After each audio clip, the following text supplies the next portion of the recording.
Donc, bienvenue à ces webinaires qui s'intitulent Avantages et dernières applications de la mécanique de fluide, connue sous le nom de CFD, pour l'industrie de l'eau. Donc, aujourd'hui, je suis ravi de vous présenter notre entreprise et un team et vous présenter les différents avantages et que vous pourriez bénéficier en utilisant cet outil connu sous le nom de la CFD pour vos différentes applications. Donc, pour celle-là, alors, c'est bon. Donc, aujourd'hui, d'abord, je vais démarrer par les objectifs et les contenus du jour. Donc, d'abord, le webinaire d'aujourd'hui, donc le but qu'on souhaite avoir avec ce webinaire, c'est qu'au bout d'1 heure, vous saurez comment, d'abord, voir comment la CFD peut vous être utile en fait, dans votre cas d'étude, pour savoir pourquoi vous allez l'utiliser et finalement avec qui vous pourriez appliquer la CFD. Aussi, vous pouvez utiliser au mieux cet outil pour votre cas spécifique et l'idée, c'est de pouvoir comprendre comment est-ce que la CFD pourrait répondre à votre problématique. Et finalement, notre public principalement ciblé pour ces webinaires en spécial, c'est des gens qui ne sont pas experts en CFD, donc c'est des gens dans différents types d'industries, dans des collectivités territoriales, également qui ont des problématiques dans le secteur de l'eau, mais qui pas forcément connaissent en détail comment la CFD pourrait les aider à résoudre différents types de problématiques. Pour cela, on a divisé la présentation, cette présentation en 2 parties, ce webinaire. Donc, d'abord, on va démarrer par c'est quoi la CFD, c'est quoi les différents avantages, différents types d'avantages qu'elle pourrait apporter aux différents types des clients. Et ensuite, on va passer sur des cas concrets sur lesquels on a travaillé au passé, pour que vous fassiez à peu près une idée un peu plus claire de comment la CFD a été appliquée pour différents types de cas et comment ça a aidé aux différents types de clients à obtenir ou améliorer leur système ou même de concevoir de nouveaux systèmes. Donc, ce webinaire, c'est juste ça correspond à une présentation. En principe, on allait être 2 présentateurs. Très malheureusement, un des présentateurs, pour des raisons personnelles, ne pourra pas nous accompagner aujourd'hui. Donc, ça va être moi qui va présenter tout au long du webinaire. Et on aura Charlotte, qui est une collègue de l'entreprise, qui va jouer le rôle de modératrice, qui est actuellement en train de dire salut avec la main, qui va modérer l'ensemble des questions que vous aurez tout au long du webinaire. Donc, pour que ça soit vraiment riche et que ça soit très utile pour vous, on vous conseille fortement d'écrire l'ensemble de vos questions tout au long du webinaire. Donc, pour cela, il suffira tout simplement de ne pas cliquer sur le chat, parce que le chat, c'est pour discuter avec, par exemple, d'autres participants, mais plutôt sur cette icône ici, c'est Questions and Answers. Donc, c'est le question-réponse. Et là, Charlotte pourra trier et en fonction de où je me trouve dans la présentation, vous présenter plus en détail, m'interrompre pour que je puisse parler plus en détail s'il y a une question un peu particulière ou à un moment donné de la présentation où on fera des moments d'arrêt pour essayer de répondre à des questions qui peuvent vous venir. Et finalement, à la fin, on aura un petit questionnaire sur lequel on vous demande tout simplement de nous dire qu'est-ce que vous avez pensé du webinaire, qu'est-ce que vous aimeriez par la suite, quel type de contenu vous voudrez avoir par la suite, et si vous avez des suggestions pour que le prochain webinaire, par exemple, soit un peu mieux que maintenant. En tout cas, j'espère que ça va vous plaire et que vous aurez plein d'informations utiles par la suite. Donc d'abord, je me permets de présenter A&Team. Donc, c'est qui un team? C'est ça un team, c'est un ensemble d'ingénieurs et principalement d'ingénieurs qui sont dédiés à la simulation numérique. En principe, la plupart d'ingénieurs, c'est des simulations numériques en mécanique de fluide, donc CFD, mais aussi on a des ingénieurs qui sont plus sur une modélisation un peu cinétique. Donc le jour d'aujourd'hui, donc ça c'est moi, avec lunettes, pardon. Donc pour ceux qui ne me connaissent pas encore, donc je m'appelle Alejandro Claro. Je suis un ingénieur expert en simulation numérique. Ma collègue Cilia est le manager dans la partie du business de l'entreprise qui, comme je vous ai déjà indiqué, malheureusement ne pourra pas nous accompagner aujourd'hui pour une raison personnelle. Et on a Charlotte qui est la responsable du marketing de l'entreprise qui va modérer l'ensemble des questions qui pourront se présenter tout au long du webinaire. Et une fois que vous savez qui nous sommes, on voudrait vous dire pourquoi finalement on existe, pourquoi un team existe et le pourquoi ou notre mission d'être finalement, c'est de remettre en question les status quo dans l'ingénierie des processus afin de pouvoir avoir une utilisation optimale des ressources. Et quand on parle des ressources, c'est vraiment dans un sens très, très large. C'est-à-dire qu'on essaye de mettre en place les meilleurs outils de simulation, les meilleurs outils qui existent à l'état actuel pour pouvoir diminuer les coûts en termes d'investissement, les coûts liés à l'utilisation de l'énergie pour différents types de matériel dans vos cas de figure. Aussi réduire le temps nécessaire, par exemple, pour ceux qui développent des technologies, donc réduire le temps qu'il va prendre pour arriver au marché. Donc tout ça, pour nous, c'est vraiment quelque chose d'essentiel de pouvoir optimiser au maximum les ressources qu'on dispose au jour d'aujourd'hui. Nous sommes basés en Belgique, en région wallonne. Donc pour ceux qui connaissent un peu la Belgique, on est basé à Gand. Mais nous, on a une portée mondiale. C'est-à-dire qu'on travaille en Europe, on travaille aux États-Unis, on travaille au Japon.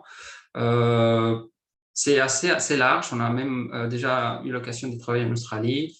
Très récemment, on a eu l'occasion de travailler avec une entreprise en Corée du Sud. Donc, c'est une équipe assez pluridisciplinaire et avec plusieurs cultures, plusieurs langues.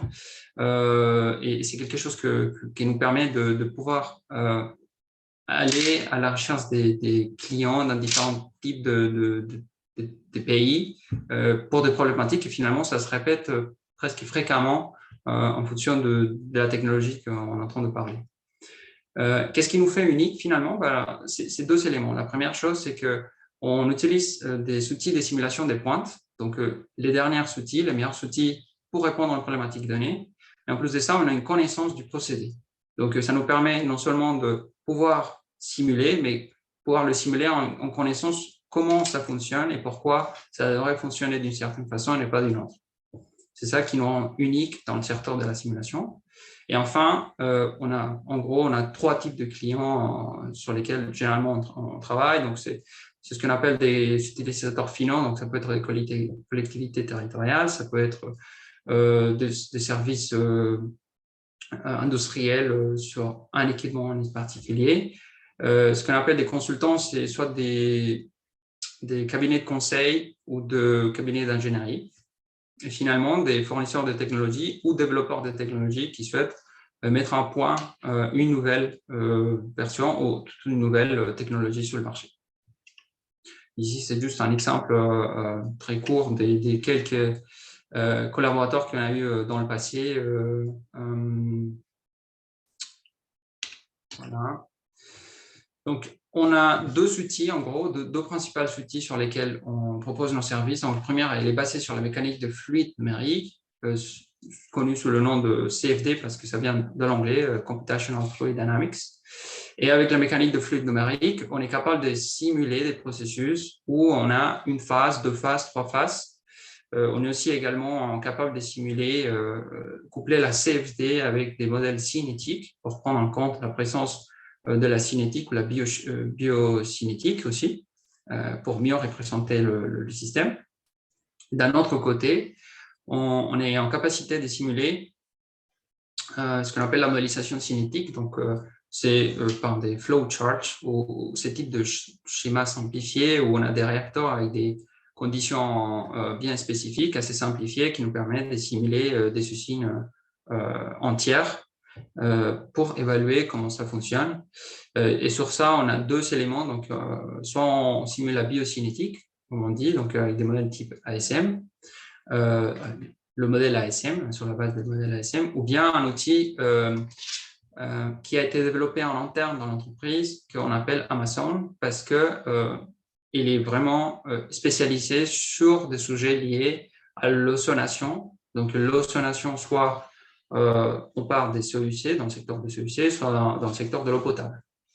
Et qui est un outil très récemment a été récompensé comme une solution très innovante dans le secteur.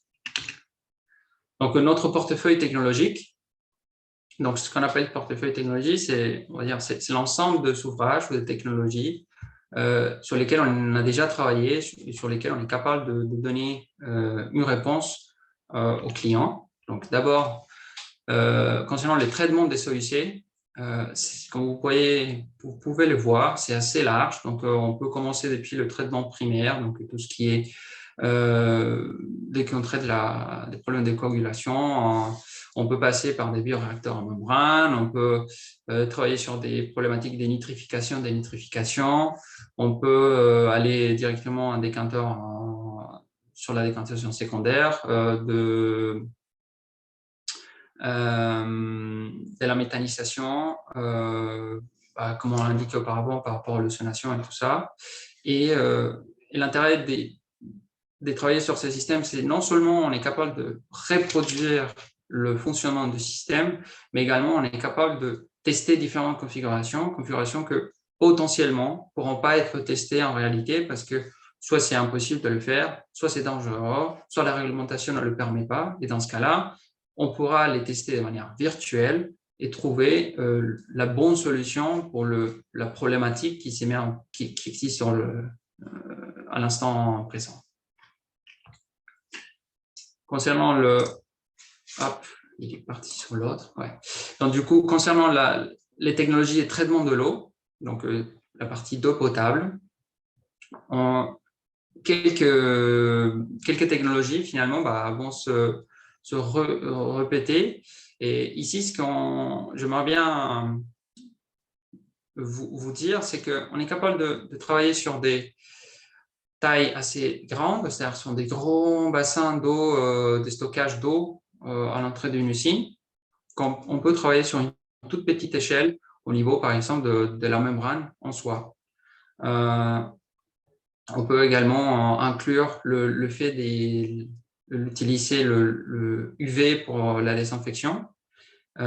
Et tout cela, actuellement, on est en train de travailler sur l'implémentation des jumeaux numériques, donc ce qu'on entend beaucoup en anglais aussi comme digital twins, qui va permettre finalement d'utiliser tout le pouvoir qui va donner cette simulation assez détaillée avec l'approche CFD et par la suite essayer de le simplifier ou de mettre des lois simplificatrices sur un modèle un peu plus global qui va nous permettre de probablement piloter ou bien comprendre comment ça va fonctionner l'ouvrage ou un ensemble d'ouvrages en temps réel.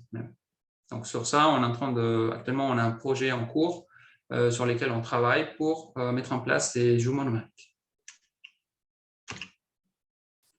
Donc juste avant de continuer, afin de pouvoir mieux présenter assez rapidement la CFD, je vous propose de répondre au sondage que Charlotte, normalement, vient de mettre à l'écran, afin de savoir dans quelle mesure vous connaissez la CFD.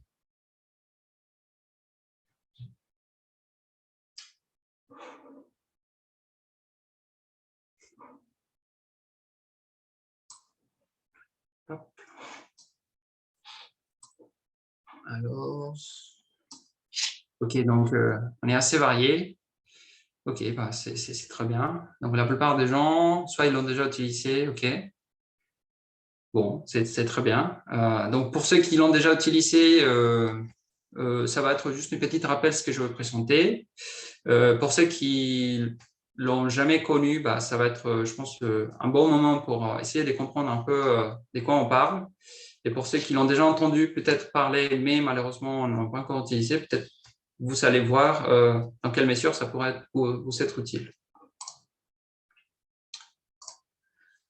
Donc, une explication très simple, parce que sinon ça va être très lent et ce n'est pas le but. Donc, la mécanique de fluide numérique, ce qu'on appelle la CFD, d'abord, elle se base ce qu'on appelle sur des principes physiques. Donc, quand on parle des principes physiques, c'est qu'on va tout simplement essayer de respecter des contraintes qui existent dans la nature. Ces contraintes, juste pour citer deux, c'est on va conserver la masse. Donc, la masse ne va pas se détruire, elle va juste se transformer. Donc, on va la conserver. Et on va conserver également l'énergie.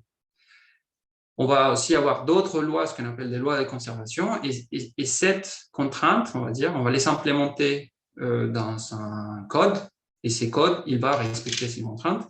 Et donc, du coup, de cette façon-là, on va essayer d'éviter d'aller sur une approche des essais-erreurs pour trouver la bonne solution. C'est-à-dire qu'on n'est pas en train d'essayer de calibrer un petit peu le modèle pour qu'il nous donne la bonne valeur. On est en train de plutôt utiliser le modèle en soi, à implémenter le mode opérationnel qui existe actuellement et ça va nous donner tout de suite la réponse. On va commencer à tâtonner, on va dire. Donc, pour démarrer une étude en CFD en soi, il faut d'abord, c'est quoi le système? Donc, généralement, soit c'est un système existant, mais il peut être également un système non existant, donc inexistante. Et inexistante, ça veut dire, peut-être c'est juste une conception qui a été faite, mais qui n'a pas encore été validée, n'a pas encore été construite, et on souhaite déjà pouvoir évaluer si elle va fonctionner comme on souhaite qu'elle fonctionne. Donc, une fois qu'on a cette géométrie ou ce schéma, on va pouvoir la traduire ou la représenter numériquement en 3D. Donc, il y a différents outils. On utilise un outil en spécifique, mais on va la représenter en 3D. Une fois qu'on représente la géométrie en 3D, avec les différents éléments qui existent dans le système, on va faire un maillage. Donc, c'est quoi le maillage? Le maillage, c'est tout simple. On va prendre le gros volume de ma géométrie, on va le décomposer en petits volumes. Et dans chaque petit volume, on va respecter les contraintes physiques. Donc, on va respecter la conservation de la masse, on va respecter la conservation de l'énergie et d'autres lois de conservation qu'on va imposer. Et une fois qu'on a fini cette partie-là, on va faire tourner le modèle et à la fin, on va obtenir des résultats de ce type, par exemple, où on peut voir soit c'est en champ de vitesse, donc on va voir où il se trouve la vitesse la plus élevée, la vitesse la plus faible, ou bien, par exemple, l'oxygène dissous dans l'eau, où il est la concentration la plus élevée ou la plus faible. Et une fois qu'on a ça, l'intérêt, c'est que finalement, on a les résultats, et avec les résultats, on est capable d'aller chercher c'est quoi les scénarios sur lesquels potentiellement on aimerait bien optimiser le système, ou on aimerait bien enlever des choses, ou les faire fonctionner d'autrement pour voir si ça améliore le fonctionnement du système. Avec ça, à nouveau, pour chaque scénario, on va avoir un nouveau résultat. Et après, à la fin, on pourra comparer pour décider finalement c'est quoi la configuration la plus pertinente en fonction de l'objectif de l'étude. Ici, c'est vraiment un exemple.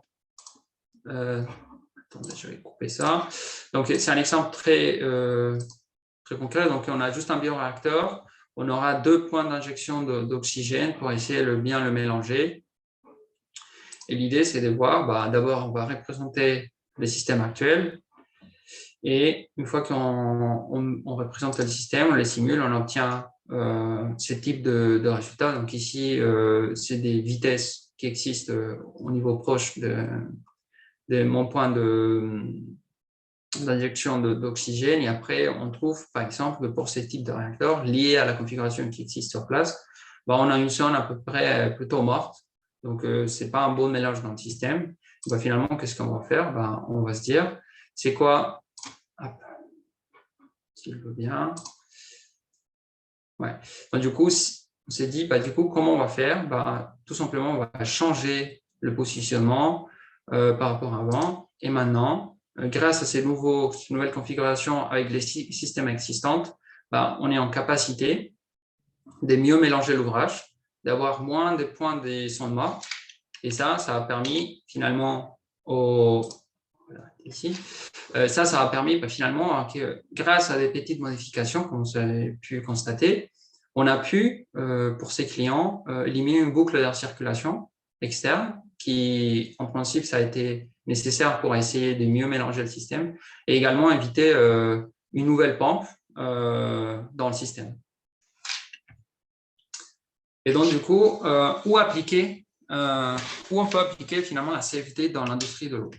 Donc, pour appliquer la CFD à l'industrie de l'eau, nous, on le divise dans 3 catégories qui correspondent à peu près à des catégories de comment une technologie arrive au marché, comment elle est utilisée. Donc, la première étape, ça correspond tout simplement au développement de la technologie. La deuxième étape, une fois qu'elle a été développée, soit on commence à mieux l'adapter, à faire des adaptations très pointues sur des éléments concrets. Et finalement, on va commencer à l'utiliser, mais à un moment donné, on trouve que la technologie en soi ou l'ouvrage en soi ne respecte plus ou n'atteint plus les objectifs nécessaires parce que soit des équipements ont vieilli, soit la réglementation a changé. Et à ce niveau-là, il faudrait soit l'optimiser, soit la rénover. Donc, si on commence par le développement de la technologie, ce que la CFD pourra donner aux clients, c'est d'abord démarrer par un prototypage virtuel. Donc, on pourra déjà faire du prototypage virtuel pour essayer d'éviter tous les coûts liés à faire du prototypage, donc tout ce qui est hors homme, tout ce qui est tous les produits, tout le temps nécessaire pour le faire. Aussi, également, la CFD permettra, une fois qu'on est capable de reproduire le système, le prototyper, on peut aussi le tester à différentes échelles. Donc, on pourra faire une mise en échelle plus accélérée qu'à la réalité, si on ne fait pas la simulation en soi. Et ensuite, on aura une amélioration de la technologie, parce que non seulement on est capable de reproduire le système, mais également on est capable de l'optimiser déjà à ces niveaux. Les 2 questions principales pour ces types, au niveau de cette étape, c'est comment ça se passe la mise à l'échelle, c'est-à-dire c'est quoi les problèmes liés à la mise à l'échelle, est-ce que finalement mon prototypage, la technologie que je teste à une petite échelle, finalement elle va fonctionner à la grande échelle ou pas, et aussi est-ce que la configuration qu'on a posée, est-ce qu'elle vraiment c'est la plus optimale, c'est finalement juste une configuration parmi d'autres, mais c'est pas la meilleure. Les gens ou les clients qui sont le principalement intéressés pour ces types de propositions sur la CFD, ça va être des vendeurs de technologie ou des fournisseurs de technologie, car c'est eux qui commencent à développer des nouvelles technologies pour les mettre dans le marché le plus rapidement possible. Une fois que la technologie a été développée, on va essayer probablement, pour un cas particulier, essayer de faire une conception détaillée, donc l'adapter vraiment en cas particulier. Et pour cela, également, grâce à la CFD, on pourra faire la simulation en virtuel, donc on pourra évaluer le système de façon virtuelle et également voir le design du réacteur. Est-ce que c'est le bon design? Est-ce qu'il y a des choses à changer? Est-ce qu'il y a des choses à améliorer ou à ajouter finalement? Et les questions, on va dire, qui se posent généralement pour ce type à cette étape-là, c'est est-ce que finalement le dosage qu'on est en train de mettre en place ou qu'on propose de mettre en place, est-ce qu'il est efficace? Est-ce qu'il est assez? Est-ce qu'il est peu? Est-ce que c'est les bons endroits? Aussi, est-ce qu'on a des éléments à mettre en place, donc il faudra ajouter des éléments. Est-ce que c'est les bons emplacements de ces éléments? Il faudra juste simplement les déplacer comme on l'a vu tout à l'heure. Et question très récurrente, est-ce que finalement on a un bon mélange dans l'ouvrage? Bon, finalement, on a des sondes mortes qui vont impacter le fonctionnement global de l'ouvrage et qui vont à la rencontre des objectifs de ces designs. Donc, les types de clients, le bénéficiaire, ce qu'on appelle les bénéficiaires directs pour ces types de problématiques, ça va être d'abord le bureau de conseil ou d'ingénierie ou des cabinets de conseil ou en ingénierie qui vont répondre à un appel d'offres et qui essayent d'optimiser le système, donc qui proposent un nouveau système et souhaitent tout simplement l'optimiser par rapport aux contraintes sur place. Et ensuite aussi des collectivités territoriales ou des industriels pour des cas très particuliers.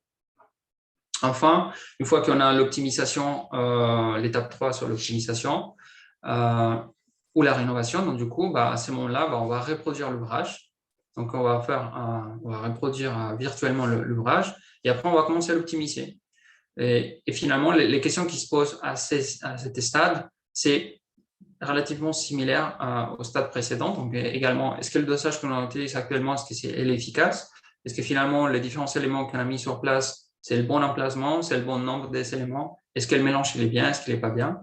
Et à ce niveau-là, finalement, c'est des gens qui sont en train de vraiment c'est l'exploitation de différents types d'unités. C'est celui qui est en charge de l'exploitation qui se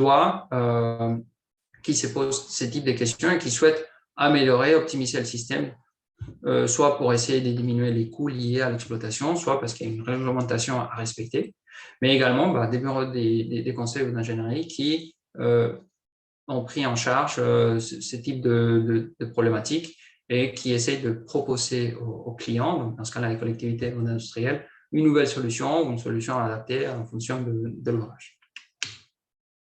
Donc, juste après ça, entre ces trois, on va dire ce qu'on appelle des trois étapes, quelle est l'application à l'heure actuelle la plus intéressante pour vous en ce moment? Donc, également, il vient d'être lancé le sondage par ma collègue Charlotte.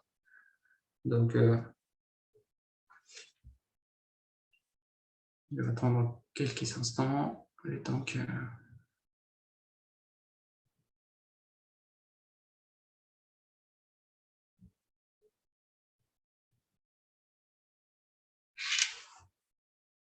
OK. D'accord, c'est parfait. Donc, je pense que il faut que je joue la loterie aujourd'hui parce que j'ai bien dossé le nombre des cas d'études que je vais présenter pour vous, principalement côté optimisation ou rénovation. Je vais tout simplement vous présenter très rapidement la première partie sur le développement d'une technologie et je vais présenter quand même quelques cas sur la partie de une conception détaillée car on la trouve très, très, très importante pour différentes bureaux d'études qui répondent à des appels d'offres. Je ne sais pas si jusqu'au présent, Charlotte, on a déjà quelques questions de la part des participants de ce qui a été présenté pour l'instant. Non, il n'y a pas de questions à ce moment. D'accord, ok, parfait. Bon, j'espère que ça a été clair jusqu'au présent. Donc vraiment, la moindre question, la moindre doute, je vous remercie si vous écrivez sur le question à réponse pour qu'on puisse vous donner le maximum d'informations nécessaires pour vous. Donc très rapidement sur le développement des technologies, donc quelques cas d'études. Donc juste pour faire rapide, donc pour le développeur de technologie, ils souhaitent le mettre assez rapidement commercialiser leurs produits, diminuer les coûts liés à ce développement de la technologie, donc ce qu'on appelle la mise à l'échelle. La CFD permet d'avoir différents tests, une flexibilité parce qu'on peut tester différents paramètres qui ne pourront pas peut-être tester en réel. Finalement, ça nous permet d'avoir un aperçu plus détaillé de comment ça fonctionne le système et pourquoi ça fonctionne comme ça. Donc, très rapidement, le cas numéro 1, ça correspond à un bioréacteur à membrane biologique qui est actuellement qui a été proposé au Japon et sur lesquels il savait déjà un pilote à 3 mètres cubes heure et sur lesquels on a implémenté un modèle CFT couplé à la biocinétique afin de pouvoir reproduire le système. une fois que le système a été validé grâce à des données du pilote, on a tout de suite pu tester, faire une mise à l'échelle jusqu'à 100 mètres cubes heure. Juste pour vous faire une idée, généralement, pour ce type de cas, on va commencer à faire 3 mètres cubes heure, après 10 mètres cubes heure, après 30 mètres cubes heure, après 50 mètres cubes heure. Et à chaque fois, on a un pilotage, on a une construction, on a un test, une phase de test. Donc, tout ce temps-là, ça a été complètement enlevé. On a passé directement sur la grande échelle pour essayer de tester. Et avec cela, finalement, on a pu tester 5 modèles pour les grands réacteurs dans 5 semaines. Et on a pu observer respecter ce que le client il attendait.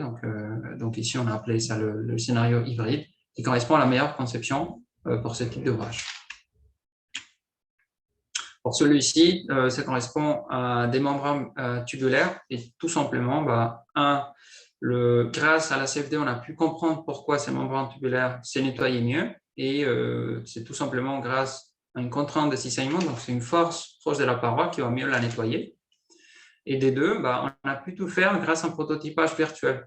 Et donc, du coup, on n'a pas dû passer par des tests en réel pour pouvoir prototyper et optimiser le système, et tout a été fait en virtuel. Donc, pour ce cas en particulier, on a vraiment pu utiliser la CFD comme l'outil de base pour obtenir une nouvelle technologie en soi. Cette étude en particulier, ça a été publié dans un journal international et dans la communauté scientifique, ce qui montre très bien que finalement les outils qu'on utilise, c'est des outils qui sont validés, qui sont acceptés dans le domaine scientifique et forcément dans le domaine commercial. Donc, concernant la conception détaillée, donc pour les bureaux d'études ou d'ingénierie, la première chose, c'est qu'ils vont proposer probablement déjà un modèle, un design, une configuration, et ils souhaitent avoir une confirmation, parce que finalement, ce qu'on propose, ça va fonctionner comme on pense. Bon, ça, c'est l'une des réponses qu'il peut donner la CFD. Une autre chose, c'est, comme je l'ai déjà indiqué auparavant, on peut tester des processus qui sont à risque ou des processus qui ne sont pas possibles de réaliser. Donc, grâce à la CFD, on peut tester ces ensembles de conditions opérationnelles qui sont nécessaires de tester, mais qui finalement, on ne peut pas les faire dans la réalité. Et à part ça, du coup, finalement, grâce à qu'on teste tous ces éléments et qu'on peut confirmer que ça fonctionne correctement, finalement, ça donne un avantage concurrentiel pour les bureaux d'études qui décident d'utiliser ce type de méthodes. Et finalement, ça rend les clients finaux plus heureux parce que finalement, ils vont avoir une technologie qui est encore mieux de ce qu'ils pensaient auparavant avoir. Et sur ça, A&Team, nous sommes là-dessus un partenaire fiable pour vous car on comprend les processus, et on comprend comment ça fonctionne le projet en ingénierie. Et grâce à une équipe dédiée à la simulation numérique, on est en capacité de faire une exécution rapide du projet, comme vous avez pu un peu constater dans les 2 cas précédents. Donc, un premier cas d'étude concernant cette stade, on a un bassin et en gros, la question c'était est-ce que c'est nécessaire d'utiliser le système d'aération dans le bassin pour bien mélanger ou finalement, ce n'est pas nécessaire. Donc, ça, c'est une question tout à fait légitime parce que ça représente des coûts opérationnels. Et grâce à la CFD, on a pu tester comment ça allait fonctionner le système sans aération pour différents débits et finalement avec aération. Et pour ces cas de figure, par exemple, on a testé 4 modèles qui ont été simulés complètement en 4 semaines. Grâce à ça, on a pu constater que si on ajoute l'aération, on a un mélange beaucoup mieux dans l'ouvrage si on injecte un traceur. Donc, le traceur, ça nous permet de voir un peu la concentration dans le système. Donc, ici, comme ça a été de manière virtuelle, c'est un traceur virtuel qui a été suivi et simulé. Et c'est grâce à l'aération qu'on arrive vraiment à obtenir un bon mélange dans l'ouvrage. Ce n'est pas un mélange parfait, mais c'est un mélange beaucoup mieux que sans aération.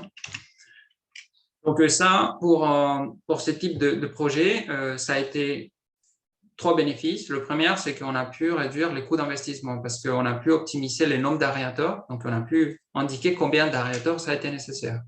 Deux, ça a été lié aux coûts d'exploitation parce qu'on a pu indiquer combien de flux d'aération ça a été nécessaire pour que ça puisse être optimisé. Et finalement, grâce à cette optimisation en termes de coûts, on garantit toujours derrière que le mélange de l'ouvrage, c'est-à-dire que l'objectif final de l'ouvrage, il est atteint. Pour ces cas de figure, ça correspond c'est une nouvelle technologie qui s'appelle Triple Eight Settler. Donc, c'est un bassin à absorption activée alternée. C'est ça le principe de la technologie. Où ici, on va avoir un bassin avec aération et après ici, un bassin avec décantation. Du coup, on s'est intéressé ici sur le bassin des décantations. C'est le modèle que vous voyez ici sur la gauche. Et ce qui voulait le client, c'était de pouvoir garantir une bonne fluidification dans l'ouvrage pour un bon mélange dans l'ouvrage, ce qui nous permettra aussi d'éviter le lessivage des bouts au niveau des sept bassins.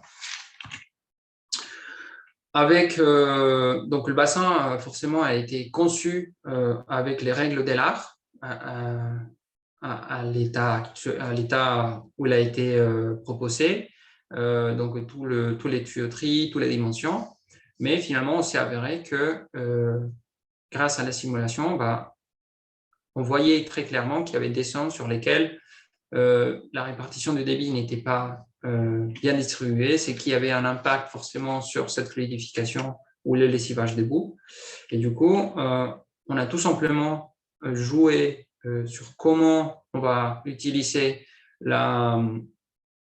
cette tuyauterie et comment on va la modifier légèrement pour optimiser le système et qu'il fonctionne comme il devrait fonctionner. Donc, du coup, c'est ainsi que finalement, avec une petite modification, une modification mineure de la tuyauterie, on arrive à obtenir le processus optimal. Et finalement, le client, une semaine après le changement de tuyauterie, il a pu remettre le système en service. Tout simplement, pour ces cas de figure, on a fait 4 modèles qui ont été testés dans 2 semaines. Et maintenant, concernant l'étape numéro 3, donc l'optimisation et la rénovation des ouvrages qui sont déjà existants. Donc, il y a 3 éléments qu'on considère de base qui sont le besoin pour ce type de clients, donc des collectivités ou des utilisateurs finaux, donc ça peut être des industriels. La première, c'est qu'on va essayer d'avoir une efficacité énergétique. Donc, on utilise une énergie pour faire fonctionner l'ouvrage, mais on essaye de minimiser cette énergie tout en garantissant le fonctionnement.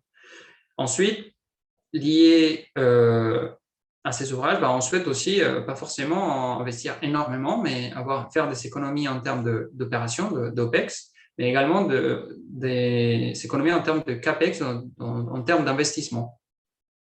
Et finalement, on doit toujours de toute façon assurer la performance du processus, voire l'améliorer. Donc, ici, on parle forcément de la qualité de l'effluent, la qualité de l'eau que l'ouvrage devrait arriver à avoir à la fin du processus. Donc, le premier cas d'étude qu'on vous présente ici, c'est un cas qui a été réalisé en collaboration avec la société Eau de Marseille. Ça correspond à un bassin de rétention d'eau potable. Donc, ici, le bassin se trouve à l'amont de l'usine d'eau potable.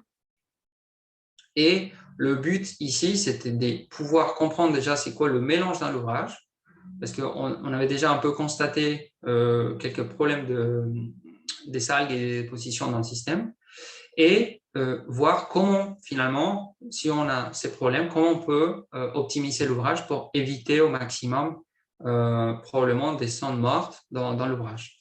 Donc, ce que je vous présente ici, c'est des lignes de courant. Donc, les lignes de courant, c'est comme si vous mettez une goutte d'eau, vous allez suivre le parcours de la goutte d'eau dans le système, dans l'ouvrage. Et donc, du coup, à gauche, ça correspond à l'ouvrage actuel, à l'ouvrage qui existait avant la simulation du système. Et on voit très clairement finalement que le système, les gouttes, il va aller percuter cette paroi-là et après, il va aller chercher la sortie à ces niveaux-là. Et après, probablement, on a certaines sondes de recirculation dans l'ouvrage qui sont des candidates, on va dire, à des sondes où l'eau il va rester très longtemps, il y aura des problèmes de prolifération des salles ou d'autres. L'optimisation qu'on a proposée, c'était tout simplement réutiliser une pompe de secours qu'il savait ici de manière locale et réutiliser un canal qu'il savait tout en haut de l'ouvrage pour essayer de mieux mélanger l'ouvrage. Donc, cette optimisation, finalement, ça a permis d'améliorer le système sans forcément faire des investissements importants pour changer soit la géométrie de l'ouvrage, soit ajouter des nouvelles pompes ou des mélangeurs dans le système. Ici, c'est juste pour que ce soit un petit peu plus visible. Donc ici, ça correspond au temps de séjour de l'eau dans le système. Donc on voit avec les cas de base liés à la forme de l'ouvrage, ici il s'agit d'une petite pente qui commence, la partie la plus haute, c'est ici, la plus basse, c'est à ce niveau-là. On a des sondes de recirculation importantes à ce niveau-là qui est presque en symétrie avec la sortie du système. Et c'est grâce à l'optimisation qu'on a proposée, donc la réutilisation de l'équipement déjà sur place, qu'on a pu constater que finalement, le temps de séjour dans l'ouvrage était relativement faible, donc proche du temps de séjour d'un écoulement piston dans l'ouvrage. Donc, c'est ainsi que le client, finalement, on a pu diminuer le temps maximal de rétention grâce à l'optimisation, mais également, on a pu faire des économies car on va utiliser déjà ce qui est sur place. On va l'utiliser d'une meilleure façon, on va dire, tout en sachant pourquoi et comment ça pourrait améliorer le système. Donc ici, ça a été environ 3 modèles testés, en environ 3 semaines, les simulations ont été pu être réalisées. Pour ces cas de figure, c'est un deuxième cas de figure, ça correspond à un réservoir anoxique, donc un réservoir de dénitrification, où on va injecter des CEUC, UC, après on va injecter, ici c'est une entrée avec des solutions riches en nitrates, et la question c'était c'est quoi la distribution spatiale dans le système et c'est quoi le mélange du nitrate dans l'ouvrage. Et finalement, ce qui est intéressant ici, c'est qu'on a pu évaluer du point de vue de l'eau, donc juste le mélange de l'eau, c'était bien mélangé, mais c'est grâce à l'ajout au couplage avec un modèle biocinétique qu'on a été capable de correctement reproduire la distribution spatiale du nitrate, où on voit avec des sondes très très élevées en nitrate, qui après, il y aura un court-circuit lié à la présence ici d'un mixeur qui va directement aller à la sortie, et des sondes où on ne voit pas du tout de nitrate, du coup le système n'est pas très bien mélangé. Donc ici, ce qu'on veut que vous gardez à l'esprit, c'est que pour certains types de modèles, finalement, simuler seulement l'eau en soi ne suffit pas pour comprendre comment le système il va fonctionner. Pour ces cas particuliers, on a dû également prendre en compte la biocinétique pour prendre en compte la cinétique de la consommation du nitrate dans le système. Un troisième cas, c'est le système d'ozonation. Donc, pour l'ozonation, ici, je vous présente très rapidement, c'est qu'on est en capacité, grâce à qu'on a un modèle créé en interne, pour reproduire la consommation, la production concernant la technologie d'ozonation, on est capable de reproduire en 3D, grâce à un couplage à la CFT, du bromate, mais également, on est capable de reproduire les concentrations de ozone dans l'eau et comment elle va être consommée tout au long, par exemple, d'un réservoir avec chicane. Un réservoir, il s'agit bien d'un réservoir d'ozonation, on va ajouter de l'ozone avec des diffuseurs dans ces deux pièces. Et juste garder à l'esprit aussi qu'on est capable de reproduire le système des grandes échelles, mais aussi des toutes petites échelles, soit un tout petit venturi, soit des injections latérales juste avant de rentrer dans un ouvrage. On est en capacité de réaliser ça et pour pouvoir atteindre les performances qui sont demandées pour ce type de technologie. Quatrième cas de figure, ça correspond à un réservoir d'homogénéisation de boue. Et du coup, ici, c'était deux éléments. On souhaite avoir un bon mélange et éviter l'accumulation d'estruvites, parce que l'estruvite, comme vous le savez déjà, ça peut porter des problèmes pour la suite de processus de traitement. Donc, du coup, le système il a été créé en 3D. On a pris en compte les éléments principaux. Ici, on a juste ajouté, par rapport à la géométrie initiale, on a ajouté ici un mélangeur au centre, parce qu'on a pu, juste ici, je vous le présente, on a pu constater que si on ne met pas ce mélangeur au centre, déjà, on n'arrive pas à bien mélanger l'ensemble de l'ouvrage. Mais non seulement ça, il fallait aussi jouer de manière intelligente sur les mélangeurs qui se trouvent sur les extrémités, parce que sinon, ils vont se mettre pas en synchronisation, on va dire, pour essayer de mieux mélanger. Donc, du coup, on a pu jouer aussi sur l'angle de cette petite turbine, on va dire, pour mieux mélanger l'ouvrage. Donc, du coup, c'est ainsi qu'avec 6 modèles testés dans 6 semaines, on a pu optimiser l'ouvrage. Enfin, on a la rénovation d'un décanteur en secondaire, parce que dans ce cas-là, dans ce cas de figure, on voulait augmenter la capacité des traitements de l'ouvrage. Et en général, ces types d'ouvrages sont travaillés en 2D, parce qu'on a en principe une symétrie autour du royant. Donc, sur l'axe central de l'ouvrage, on a une sorte de symétrie. Sauf que pour ces cas de figure, la présence des différents éléments, donc ce type d'éléments que vous voyez ici, ou bien l'anneau de retrait des bouts, finalement, ça impacte de manière importante le fonctionnement.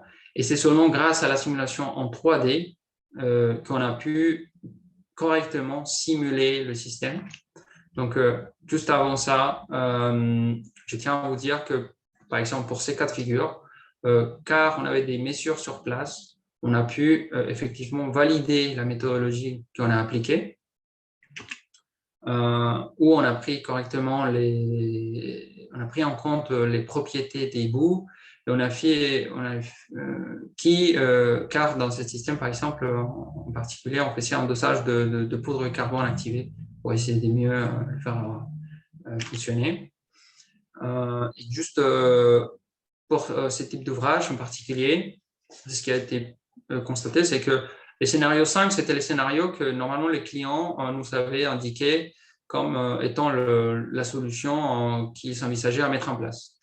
Sauf que nous, on a testé d'autres scénarios un peu plus simplifiés, et on a trouvé finalement que avec les scénarios numéro 5, l'optimisation du système, c'était moindre qu'avec le scénario numéro 1. Donc, le scénario numéro 1, ça donnait des meilleurs résultats. Mais non seulement ça, le scénario numéro 5, car il était un petit peu plus complexe en termes d'éléments à mettre en place et ajouter par rapport au numéro 1, ça coûtait plus cher. Et du coup, c'est grâce à cette simulation en 3D qu'on a pu proposer aux clients finalement un ouvrage plus simplifié en termes de modifications à faire, mais qui donnait des meilleurs résultats. Donc, il a gagné en termes d'efficacité, mais aussi en termes de coûts. Il a réduit les coûts nécessaires pour rénover l'ouvrage. Donc, je ne sais pas si jusqu'au maintenant, on a des questions sur l'ensemble des cas d'études que j'ai présentés jusqu'à maintenant. Oui, Alejandro, Oui. on a reçu une question de Michael. Et c'est quel est approximativement le coût d'une étude que modélisation? Alors, la fourchette que je vais annoncer, c'est un peu assez large, parce que ça dépend vraiment du cas d'étude. Donc, on peut commencer, normalement, un cas d'étude, ça peut commencer depuis à peu près 8 000 euros, et ça peut aller jusqu'à 60 000 euros. Mais c'est vraiment, je comprends que c'est un peu large, mais c'est parce que, comme vous avez pu constater, c'est vraiment des cas d'études complètement différentes, des complexités différentes, des tailles différentes, des normes de simulation nécessaires différentes. Et donc, du coup, en fonction du type ou d'études à faire, de la complexité, bah, forcément, ça va augmenter un peu plus les prix. Mais voilà, juste garder à l'esprit que ça peut être entre 8 000 et 60 000 autour. Mais voilà, après, ça dépend forcément de la problématique. De toute façon, nous, ce qu'on essaye vraiment depuis le début d'un potentiel projet, c'est d'essayer de parler directement avec les clients, comprendre c'est quoi sa problématique, de voir vraiment qu'est-ce qui est important dans l'ouvrage, d'essayer de pas forcément tout faire, parce que parfois, c'est bien de pouvoir simuler tout en détail, ça serait très bien, sauf que ça va coûter trop cher, et finalement, le but essentiel du projet, c'est pas connaître tout en détail, mais peut-être euh, maîtriser quelques éléments qui sont clés pour que l'ouvrage fonctionne correctement. Et c'est à ces moments-là qu'on propose vraiment des méthodologies très adaptées à chaque cas de figure. Et du coup, les prix, forcément, bah, il va être vraiment, on va chercher de vous donner le prix le plus approprié pour répondre à la problématique ensuite. J'espère que ça a répondu à la question.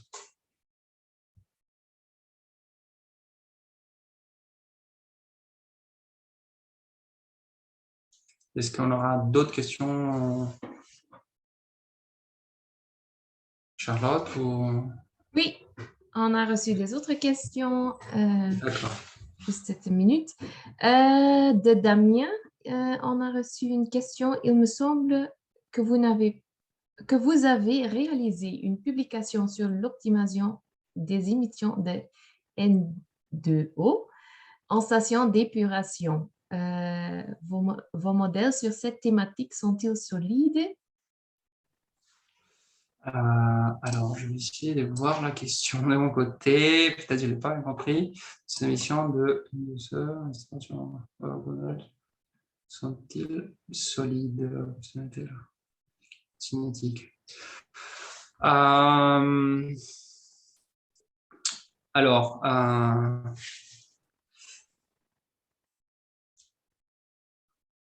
dès qu'on commence à faire il faut juste donc calcul estimatif, c'est vraiment difficile à répondre à ça et je préfère rester un peu sur la fourchette de 8 000 à 60 000.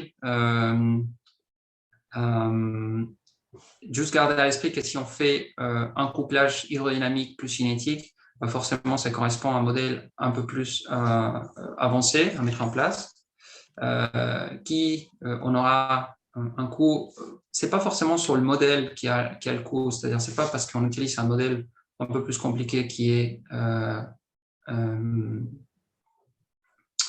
le coût, mais c'est plus le temps nécessaire pour que le modèle, le temps des calculs finalement du modèle, c'est ça ce qui finalement ça va complexifier et qui complexifie et dit plus temps de calcul, bah, un coût un petit peu plus élevé, disons. Après, s'ils sont solides, peut-être j'ai pas trop bien compris la question, mais je pense que si on a fait si on a réalisé une publication sur cette thématique, très probablement le modèle a été validé avec des mesures sur place. Voilà, j'espère avoir répondu à la question. Puis une autre question, c'est avec quel logiciel vous faites la modélisation CFD?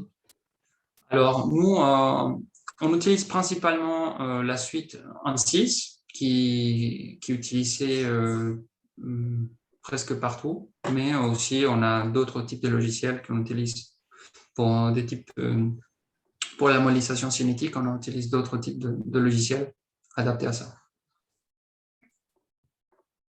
Merci.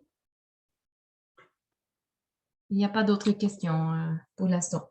Je pense qu'il y a des gens qui ont dû écrire sur le chat et pas forcément sur questions et réponses. Donc, je vous invite vraiment Exactement. Une question de Fouad.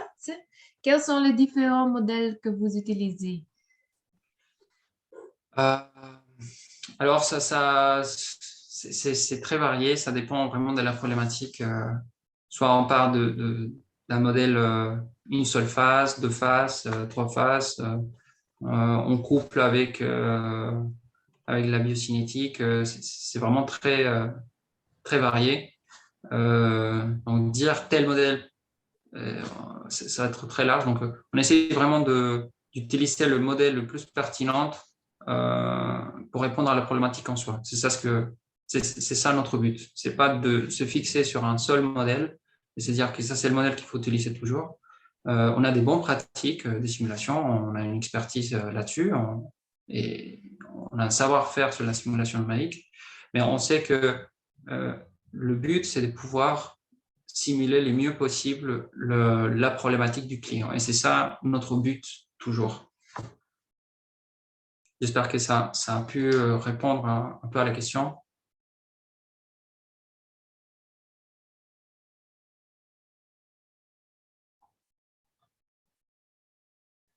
Est-ce qu'il y aura d'autres questions pour l'instant?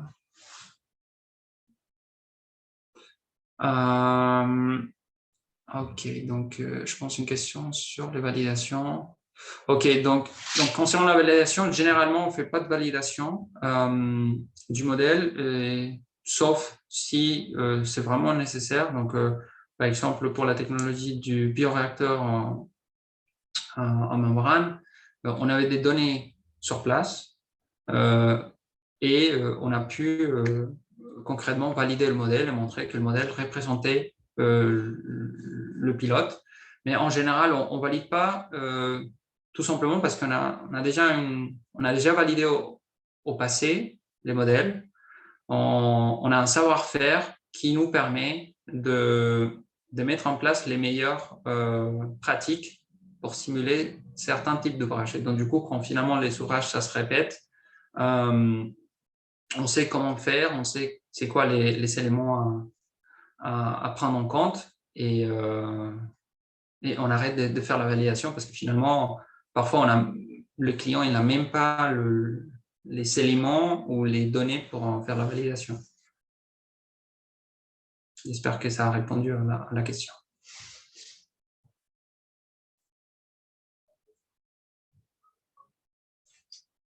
Est-ce qu'on aura une autre question?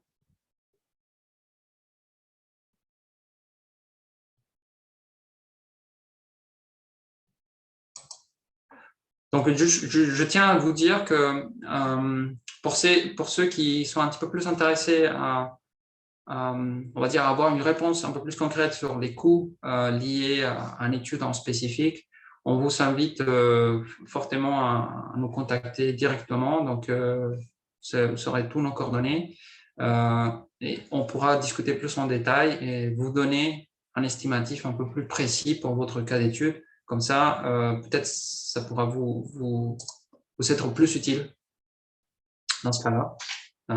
Donc, vraiment, on sera heureux de pouvoir vous donner des éléments un peu plus concrets pour votre technologie, pour votre cas spécifique.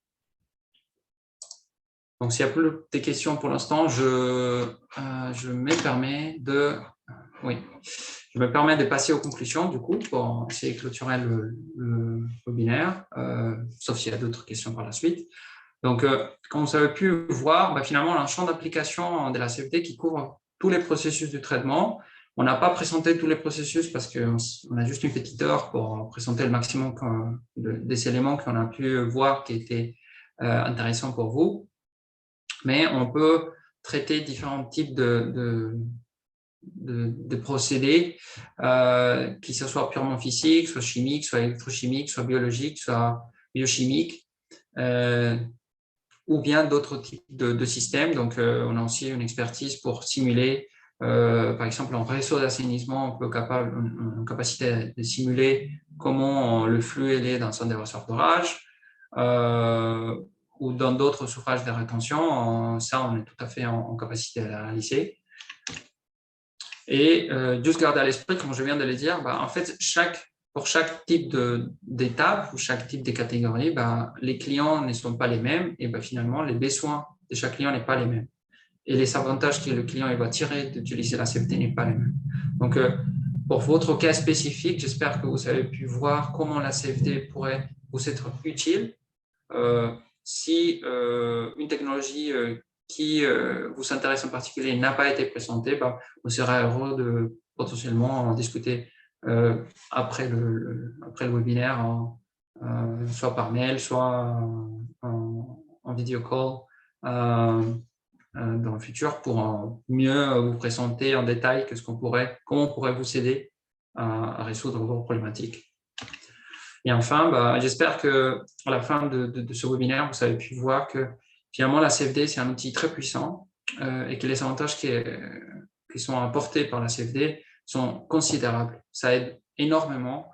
Ça vous permet de diminuer le temps nécessaire pour optimiser les ouvrages. Ça les optimise en soi. Ça permet de diminuer les coûts. C'est un outil des pointes qui a été validé énormément. Ce n'est pas un nouveau outil, c'est un outil qui date depuis un moment, mais qui est très puissant et qu'on pense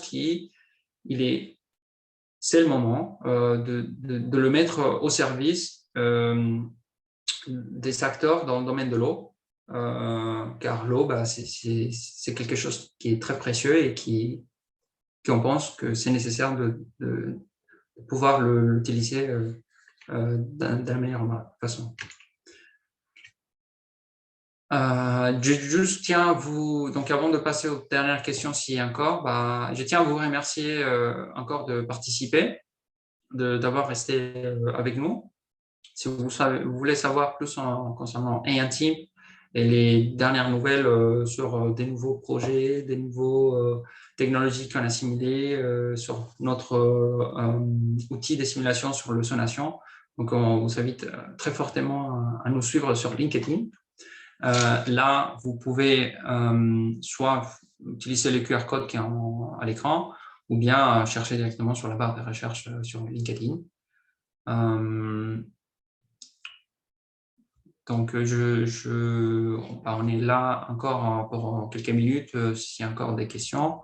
Pour ceux qui doivent malheureusement partir parce qu'ils ont d'autres obligations à ce moment-là, merci encore d'avoir participé et on est là si vous souhaitez parler plus en détail, soit maintenant, soit après.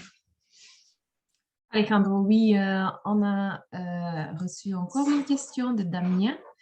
Quel temps de calcul vous fait-il pour faire tourner un modèle couplé hydraulique ou cinétique? Par exemple, le temps de simulation pour un modèle du type réacteur de dénitrification. Alors, je pense que la réponse est directement sur le slide. On a pu tester, donc juste pour vous faire une idée, donc on a pu tester 6 modèles en 4 semaines. Donc, c'est relativement rapide parce que aussi on a à notre disposition on a notre propre centre des calculs qu'on utilise pour ces calculs. Donc, c'est juste pour vous faire une idée. En général, disons pour optimiser un système comme ça, bah, il faut environ compter 4 semaines pour le faire tourner. Et le projet, en général, peut durer jusqu'à 2 mois. Ces 2 mois, pourquoi 2 mois? Bah, c'est juste le temps de vous présenter l'étude, de bien comprendre c'est quoi la problématique. Et au fur et à mesure, généralement, on vous accompagne, c'est-à-dire qu'on vous présente au fur et à mesure comment ça se passe l'étude. Et c'est avec vous qu'on commence à prendre des décisions sur les éléments nécessaires à changer, à modifier, car on veut vous proposer une solution qui vous pouvez mettre en place. On ne souhaite pas proposer des solutions qui ne sont pas du tout possibles. Donc, du coup, il faut compter, juste pour ce cas, donc c'était 6 semaines, 6 modèles, 4 semaines, plus quelques semaines, le temps de faire le rapport, de vous présenter l'étude, de faire toutes les présentations nécessaires et tous les échanges nécessaires pour aboutir. J'espère que ça a répondu à la question.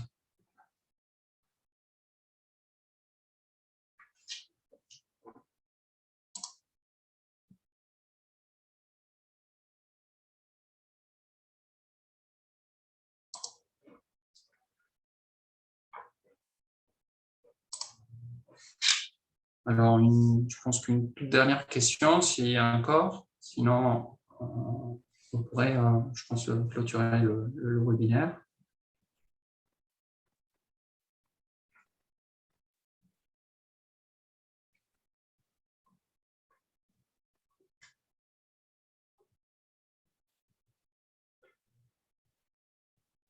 Ok, bon, je pense que j'espère que ça a été très clair pour vous. Donc, encore une dernière fois, je vous invite fortement à nous suivre sur LinkedIn si vous voulez savoir plus sur ANTeam et à nous contacter directement si vous savez, voulez savoir plus en détail sur votre cas spécifique, comment on peut vous aider, combien ça va prendre de temps, combien ça va coûter, tous ces éléments-là, on pourra les discuter en privé lors d'une réunion similaire comme ça, un peu, pour vous donner ou proposer une solution adaptée à vos besoins. Ok, bon, merci encore et à très bientôt, j'espère.